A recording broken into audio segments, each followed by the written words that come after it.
Hey And guys, how you going today? It's Riley of the Big Thing in Aussie. I'm joined with my dude Judah. what's Do you up? have a name?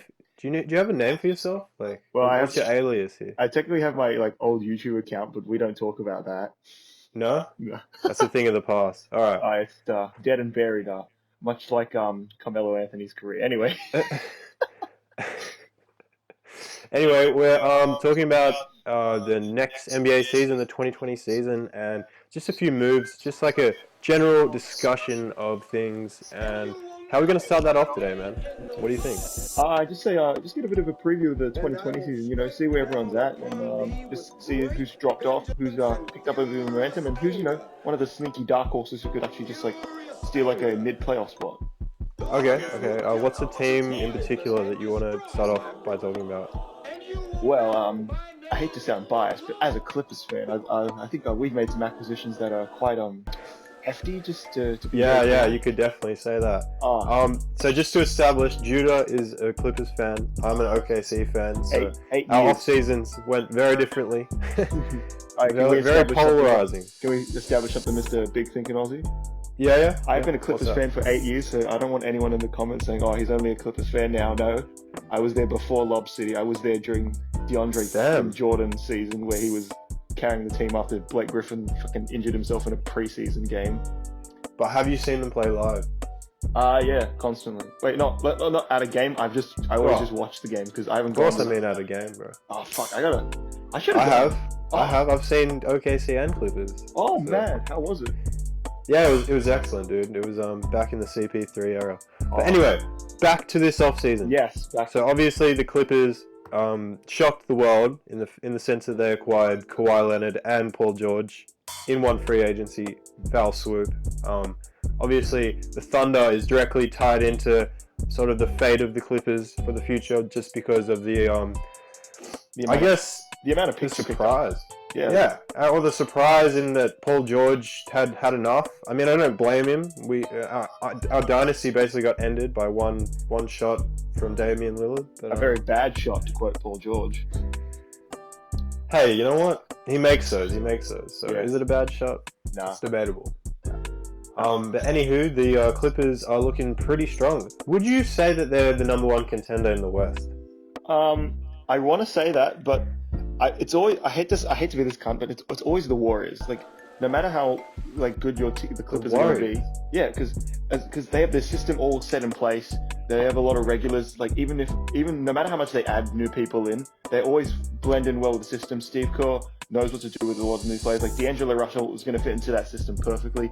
And as much Really? as the Clippers have two really good superstars, you're going to have to. There's going to have to change up a whole bit because. Even when LeBron going back to the Cavs, there was still a bit working between him and Kyrie. It's not going to be something blend like, oh, just because they're both very good, they're instantly the top contenders. Like, the Warriors will always be there because they've been to the finals for the past 6 years now, has it been? Really? Yeah. Well, look, I'm sort of thinking a different avenue, just because Oh, really? the Warriors, they lost Iguodala. Hmm. They don't have as strong of a bench anymore. Like, I think Jordan Bell's left as well. If I'm not wrong. Shit. Obviously they do have D'Angelo Russell, but what they don't have is much defense, especially in their gut. Like, obviously Clay's probably going to slide to the 3 or He's still out. I mean, he's out as well for the season. Hmm.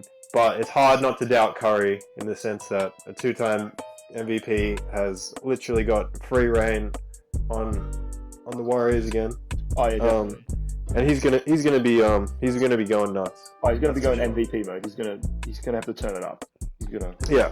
And in terms of D'Angelo Russell, I think that the step he took last season was probably that shows enough that he's gonna fulfill his number 2 overall draft pick prediction. Obviously he's gonna be great, but it's just how he's going to fit, I guess. And you for one think that he's going to be, a really excellent piece in that backcourt. I don't know. I have more doubts just because they're going to lack a lot of defense. This is true. I haven't really seen him play off the ball too much.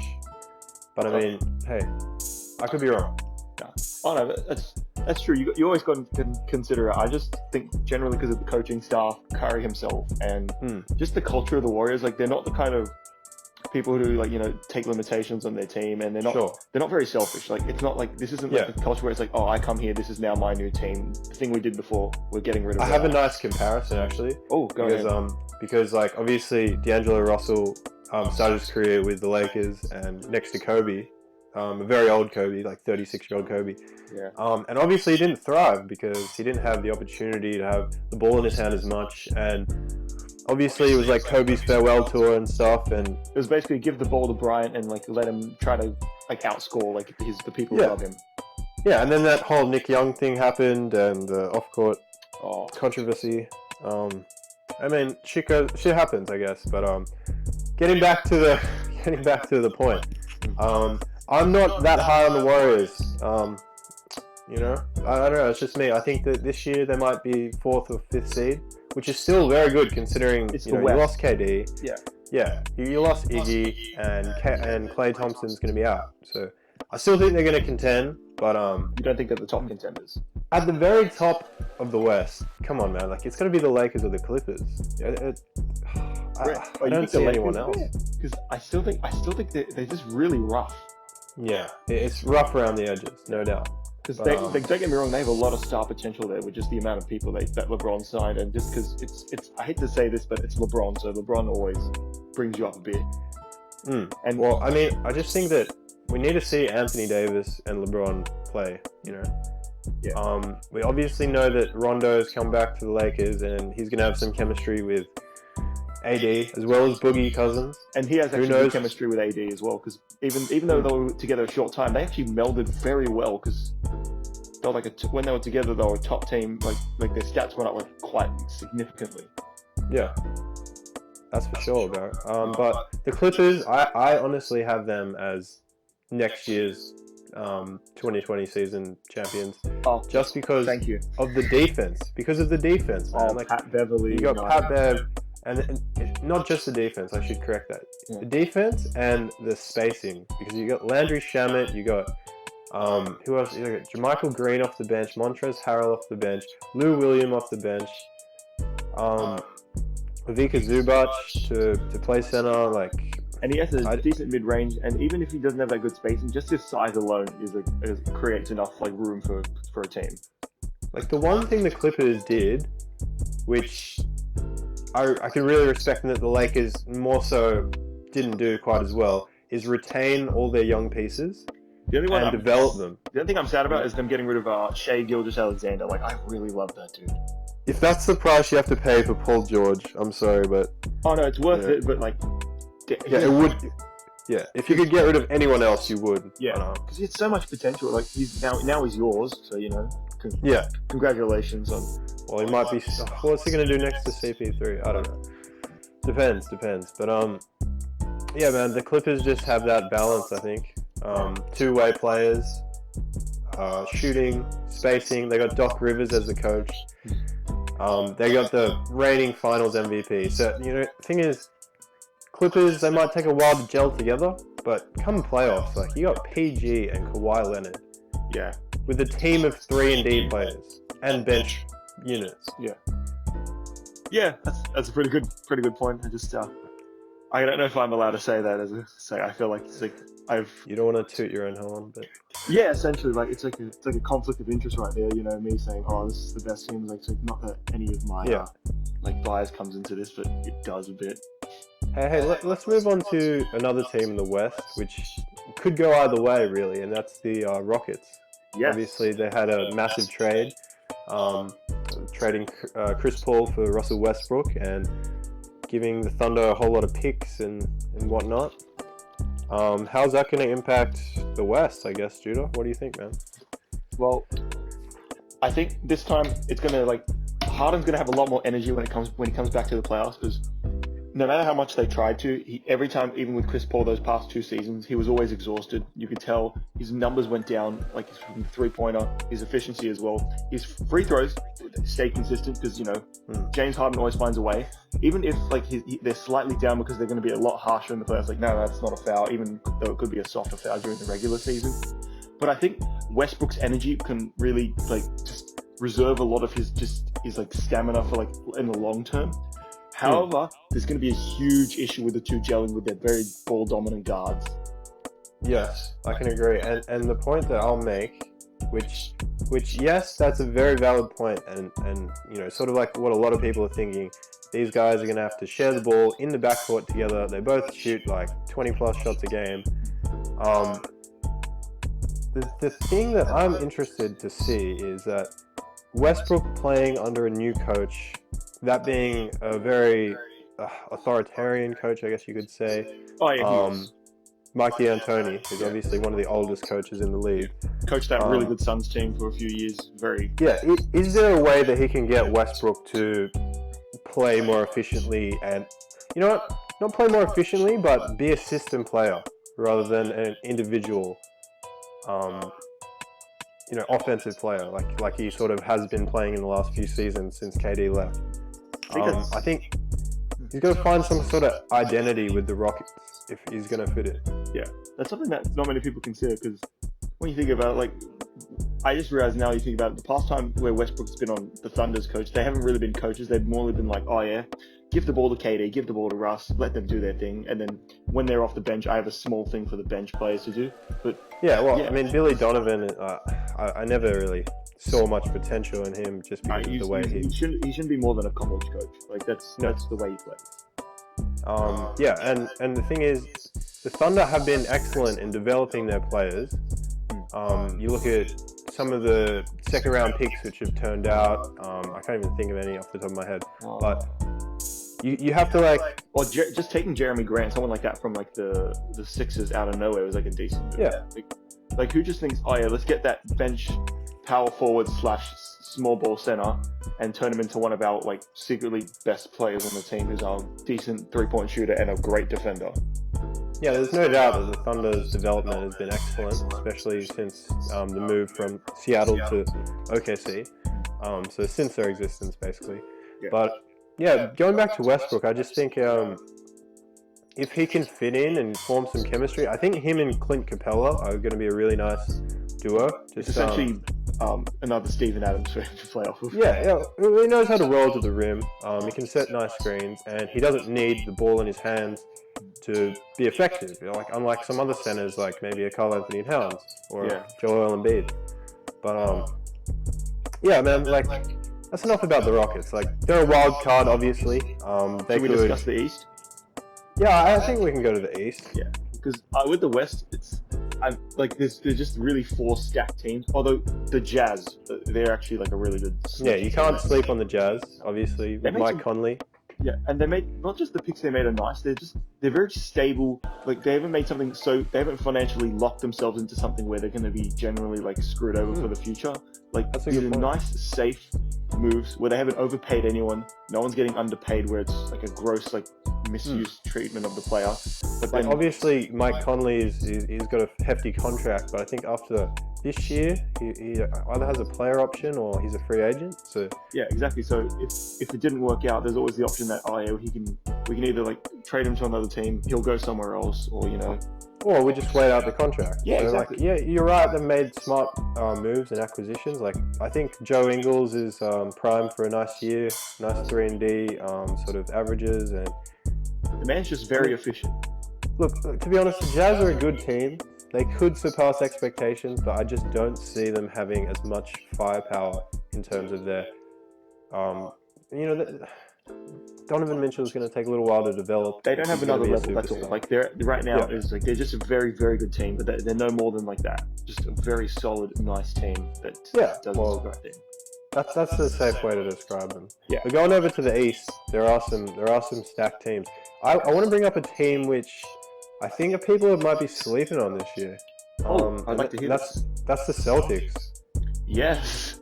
What do you think Kemba is going to do with that offense? Like, how is he going to be any different from Kyrie? What do you think, man? Oh, I think I just say generally Kemba's personality-wise, he's a better presence because think about it, he's been on that Hornets team like his whole career. There's been nothing vocal about him. There's been nothing bad locker room talk about him. He's been very passive. He's been very nice. He only takes up like a lot, like larger contracts when he's earned it. And I think he can bring just a better presence to the youth. Yeah, exactly. He's a nice. He seems because I don't. It's not nothing against Kyrie personally, but like he didn't gel well with that team. But like Campbell seems more like the person who like he's going to fit along better with everyone else. Like you could sort of tell with Kyrie that he was sort of looking out for his own legacy in a sense. Yeah. You know, like especially because he's already a champion. He wants to establish himself as the leader of a dynasty rather than a piece in a really effective team. Yeah, like he wants it to be his dynasty and the Celtics, not the Celtics dynasty featuring Kyrie Irving. Yeah, which is hard when you have probably 10 rotational pieces, which all could, you know, deservingly like take that. Yeah, get to a star level. Like, Yeah. I mean, look at Gordon Hayward. Like, he's just suddenly fallen off a cliff. I mean, I personally don't believe that he should be coming off the bench, but I mean, it's tough when you have all these young pieces who prove that they've got the grit to get starter minutes. Yeah, and plus you've come back from like a huge injury that just shocked the NBA like 2 years ago. Wait, Yeah, exactly. And to be honest, I'm not sure if I'm too high on like obviously the backcourt. Is it the backcourt or is it the front court? The guards of the backcourt, the front court is forwards to center. Well, they're in the front court then, because yeah, because Jason Tatum as a 4. I mean, I don't think he's defensively really... that can be good for like stretch fours. But yeah, well, that's more someone can abuse that, get like a big center who is also a stretch four, and then they can just bully him and body the man, and you know. Well, they have Enes Kanter. They have Enes Kanter. So. 2 years ago, I'd say he was the worst defender in the NBA, and that's purely not because he didn't try, but that's why he was bad. Because you could tell the man when you watched him in games, he was generally like moving forth. He just didn't have the speed to keep up with anyone, or just like the grit to like back down larger centers, or you know. I've watched him a lot, especially in OKC. And came off the bench. Yeah, I seem to think that like he was always very like a team-oriented guy. He'd always give his all when he got his minutes. Yeah. But yeah, like obviously he's a filthy rebounder. He's not going to disrupt any shots in the way that, you know, like an Al Horford or Rudy Gobert would, which is what they need, because obviously, you know, as from a rebounding perspective, he's what the Celtics need. Yeah. But especially when you have someone like Jason Tatum, who's more, you know, like a small forward, essentially. Yeah, he should be only playing the stretch four essentially after like they rotate the first bench set. Yeah, like you need a dominant bruising center who can, you know, who doesn't need the ball in his hands and can merely play defense and play his role. That's what you need, like a Clint Capella or Steven Adams. That would be the best case scenario for them. But maybe Taco Fall can be that. Who knows? Yeah. He's actually looked pretty nice, that guy. Yeah, well, he's going to take a little while to develop, I'm sure. But he's rough, but like, you know, he's got some potential there. Just his height alone, he's just generally like that. That should just like give him some minutes in general. I think it's his presence, to be honest. I think the fans are behind him, and I think he's got a big heart and a big passion for basketball. But yeah, he just needs to develop in the NBA. Seems like a real humble dude. What's another team we want to talk about? Well, we have to discuss the Bucks, because Giannis. The Bucks. Yeah, because you know, Giannis MVP. You can't like not talk about the Bucks. Because you're right. Although one thing I'm really disappointed, Malcolm Brogdon. They lost him.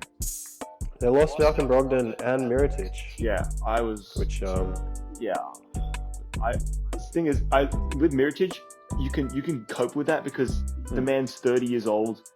And like, you know, like even though he's a great shooter, and his defense actually improved last year to the point where I generally like was respectable. Yeah, it was respectable, exactly. But Malcolm Brogdon had so much potential. Like the rookie of the year,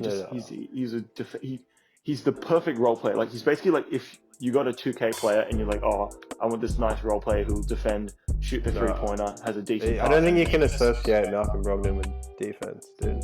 No, he's actually a decent defender, like on like team defense wise. Like he knew what to do. Like he'd take on his man. Like he'd stay on. Okay, fair. Well, fair point. I wouldn't say he's the best defender, but obviously his shooting makes up. Yeah, his shooting is why he's so vital to the Bucks team. But he's a spark plug. He doesn't need Giannis. Like obviously Chris Middleton has sort of got that off the ball sort of skill. Yeah. But And his weird post game that he has. Malcolm Brogdon is a very versatile offensive player, and he can give it to you. He doesn't need anyone else on the court. He can give you a bucket when you need it. Obviously, you saw Eric Bledsoe in last year's playoffs. Very good Probably. start. Sorry? Very good start, that's all. Yeah, well, he couldn't really keep up with the Raptors' team offense, and yeah, he sort of looked a bit lost and was turning the ball over. And Although, obviously, you got to be giving the man a break. He hasn't been in the playoffs. yeah, He's only been on the bench with the Clippers, like when he was there. On the Suns. Yeah, and I had that one season the Suns actually made the playoffs, and the season when he was on the bench guard for the Clippers.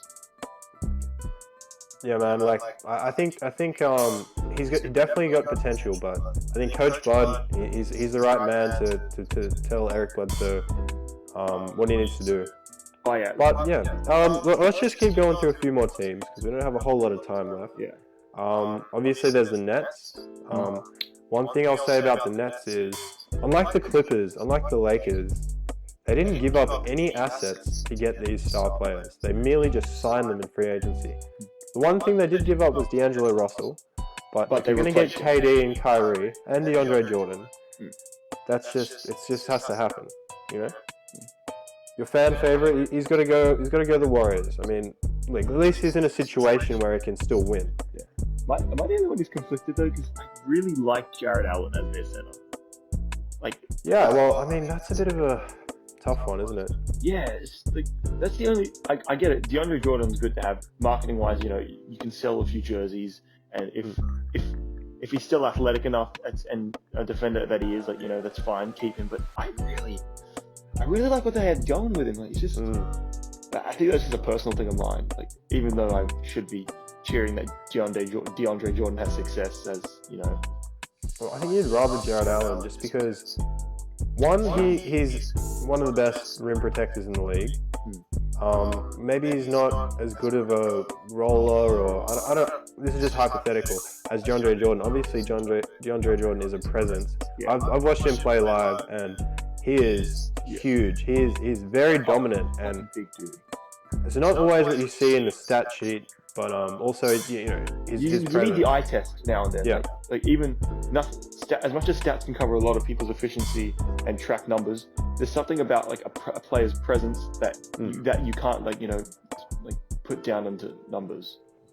But maybe if Jared Allen can develop a shooting game, like obviously he's not afraid to shoot a three, but if he can sort of work on that a bit, you know, there's a chance he might be able to play four and just have like two twin towers in there. Look, I don't know, it's all hypothetical, but obviously KD's out for the season. Joe Harris will get a lot of minutes. And then you got guys like Spencer Dinwiddie, Karis LeVert. I like his game. He's got a good game. Yeah, and then I don't know, man. Like the Nets are going to be a great team, but maybe not right out of the gate. I think Kyrie's going to do his thing, but I don't see them gelling 100%. You know, to start the season. I think my thing with DeAndre Jordan that just concerns me a bit is he's been a player who relies on his athleticism like for his entire career, and he's entered. Is he 30 this year or? Yeah, no, he's getting up there. Yeah, because like a player like that, the man can't shoot. He's never going to develop a shooting game for his entire career. Like he's got a little bit of a free throw now since last season, which is good. But like the which most is what I see like he becoming kind of like a Tyson Chandler. Yeah, like that's a good comparison. Yeah, because the player who he just needs to like. He's got to find. He's got to use his. He's got to like develop like a good like NBA like a basketball IQ if he wants to, like, you know, stay on this team. Agree. Good minutes. Because if not, then he's essentially like just like taking up minutes that could have been going to Jared Allen. The one thing I will say is that they signed him for a nice contract. I think it was only like 10, 12 million a year. Yeah. So he is tradable in that sense. That it's not like too much of a fucking $25 million that no team's gonna want. So potentially they could get another asset out of him. So I think we'll just cover one last team, dude. Yeah. All right. Who do you think? Who do you want to talk about? OKC is just not. We're not even going there. There's nothing to say right now. Are you sure? Yeah. So what's another team we can talk about? Shit. I'm trying to think. Ah, 'cause, it's hard to say because there's not many teams that have like done anything that like pivotal to discuss. But then there's. I'll give you a team. I'll give you a team. Do you got a team? New Orleans. New Orleans. Oh Yeah, yes. I think they're pretty interesting. I mean, you got all these rookies, right? Like, I can't quite remember who else Brian they got. Williamson. Oh, and then I forgot his name, but he played very well in summer league, and he just. All right, is it Jackson Hayes? I want to say yes, but I'm not 100% sure. Yeah, hold on. Gonna look New this Orleans up. Pelicans. Fuck, can't even. New Orleans. Obviously, they got Zion. Yeah. Like, I think he's going to be great. I don't think he's going to be the next LeBron. Not that high on him yet, but No. Ben Simmons is supposed to be the next LeBron, and yeah, he's just a very, very good player. yeah. He's not LeBron, but Yeah. he's definitely What about the Sixers? Because they don't. Oh, yeah. All right, we can talk about the Sixers. Yeah. All right, let's talk about the Pelicans. Yeah, but they're going to be great soon. Yeah. Oh, yeah. But they've But done what about the a very good Sixers? job, and I like Drew Holiday's a good veteran to have to lead you guys. Like the most stable option you have. And the Sixers, man. Let's get on to the Sixers. So obviously they lost Jimmy Butler, But they got signed Al Josh Horford. Richardson, and got Al Horford. Is it weird? Obviously, I know this is a meme, like if you can't beat him, join him. But because they couldn't beat Al Horford, they fucking signed him. well, I mean, didn't they beat Al Horford technically? Well, they got further in the playoffs. But they've never directly beaten the Celtics in the exactly. playoffs because of Al Horford shutting down Joel Embiid. Yeah. So yeah. So just to go back to the Pelicans real quick, they did. They drafted Zion, Jackson Hayes, and Nickeil Alexander-Walker. Go on. But yeah, just to let you know. Yeah. Obviously getting Lonzo, Ingram, Josh Hart, and a whole lot of picks. But going back to the Sixers, obviously, did they have much shooting off the bench? Yeah, in general. The only person they have is just they got Mike Scott. It's they re-signed He's him. getting up there in age. But he's right. He's just a solid player. Like he's like a good He's role a solid player. vet. Yeah, he's a good vet. Like a serviceable defender. Like that's all you can say. A serviceable defender. Good floor spacer. He had some very good big moments during just the net series in general. Like just hitting a lot of corner threes and. Basically, if they felt like they were down, he always found the perfect position to stay in to get open. Yeah, and they do still have some young pieces. Like pretty sure they I think they drafted Matisse Thybulle, with a really late pick. I think he's got a potential like big upside. They also have Zaire Smith, James Ennis, Korkmaz. So they got Jonah Bolin still. He's an Aussie. So they got some pieces, but it's just whether they can develop getting pretty much no minutes, because I think the starters, it's going to be a very heavy start. Yeah. Especially with, what's the coach name? Brett Brown. Brett Brown. I Yeah. was going to say Mike Brown. But anyway, dude, I think we're going to have to end it there, man. It's like getting pretty long this episode. So. Yeah. It's gone about. We'll have to do it again, man. Like, I think this was a good time. We both had some good ideas, and we're sort of going off each other. Just like in the gulag, fella. So we're up at about 29 minutes at the moment. Yeah. Oh, good. No, it's fine. Like we'll just have to give everyone another episode, I think, soon. All right. What should we The discuss season then? starts. It could be anything, but I think the season starts in October, so we can talk about a few topics. We can maybe go do some rankings or like some NBA history, Maybe whatever. Some, music. MJ versus LeBron. Oh, maybe just some. Right, real quick, what's your take? Short answer: MJ or LeBron? MJ. Yeah, well, I can agree with you there. Okay. I know a lot of people that still think LeBron's better, but that's another topic for another time. Yes. We can discuss how wrong they are later. All right, guys. Well, this is Big Thing in Aussie signing out. Big ups to Judah who came on, and we had a great time. Thanks for having me, man. yeah, so all the best, guys. Like and sub if you enjoyed, and I'll see you next time. Peace.